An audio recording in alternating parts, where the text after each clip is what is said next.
I love my boy Lanker. He always gives me great stuff. And we're talking today, he's a traditionalist.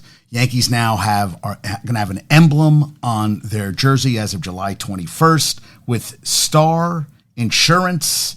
They're a global company. They'll have a patch on the jersey, the last team to have this happen, because, it's not about money. It's always about money.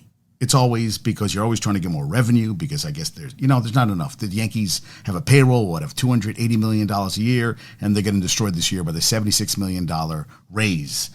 And they'll also, the Star Insurance will also be the presenting sponsor of game day lineups on social media, and also work with Yankees Foundation on upcoming community initiatives in the New York metropolitan area.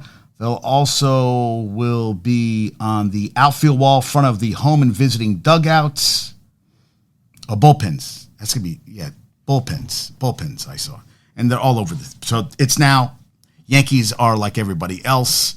I mean, Lanker couldn't stand the emblem on the side of the hats. He feels it takes away. They've been doing it in Europe forever.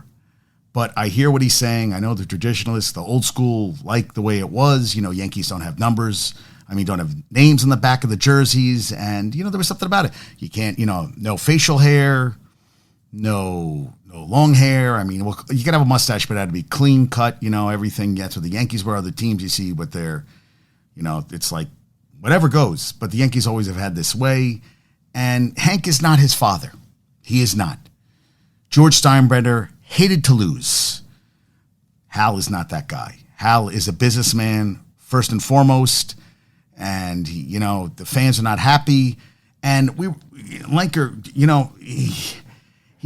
we were just talking before I went on, and he's got a lot going on. He's a busy guy, got a young kid and everything, and he just brought up to me. He mentioned to me about Hard Knocks, but we just started talking. And I told him that of the Hard Knocks teams, there's 20 teams. Jets going to be the team this year, starting July 19th. They put 18th, but the training camp starts the 19th. 20 teams have done Hard Knocks. The best team on Hard Knocks was the 2010 Jets, who went 11-5 and then lost in an AFC Championship game where they played a shitty first half, came back the second half, and I thought Ryan blew it that season because the Jets had a team that could have won a championship. That is the best. Out of the 20 teams, the Jets of 2010 made the AFC Championship game where they lost to Pittsburgh, and that was the best any of the 20 Hard Knocks teams has done after they did Hard Knocks that season. 20 teams, 10 with winning records, 7 of them made the playoffs, and what else did I get? 7 made the playoffs, 10 had losing records, 10 had winning records. You're talking a third. And last year, just take last year for instance, Lions, had a couple bad losses, finished 9-8. The Cardinals went 4-13. Year before, Colts 9-8 also, and they lost that game at the end of the season and went to the Jags out of the playoffs. Everybody got fired after that one and pretty much ended his season. And the in-season team that year was the Colts were the in-season. The team that year was the Cowboys, who went 12-5. Diggs Dirtback has joined the show. Anything you want to talk about sports, bring it on right now. But you gave me that today, Lanker. And I said, thank you, because that was something I was looking at, and I was curious. First year was Baltimore after they were the Super Bowl defending champions, beat the Giants in 2000. They went 10-6 that year, lost divisional round to the Steelers. And then you had 4 straight Hard Knocks where nobody made the playoffs. And you had 3 straight losing seasons. And I watched it religiously. I haven't watched it as much. I'll watch it because of the Jets. I just think it's a huge distraction, a distraction they don't need this season at all. But he got, I said, dude, you give me great stuff. You always give great stuff. And I told him that was 2010 was the last time the Jets made the playoffs.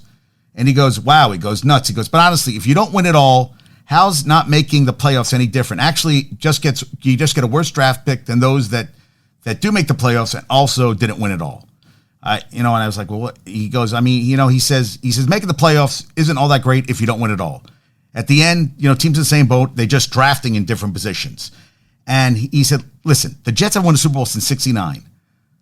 And he goes, I don't give a shit that Dallas has made the playoffs, but what really counts is they've won a Super Bowl since 1995. And I said, I hear you, but some teams use it as a stepping stone. And I said, look at the Jags, building from last year, that's whatever.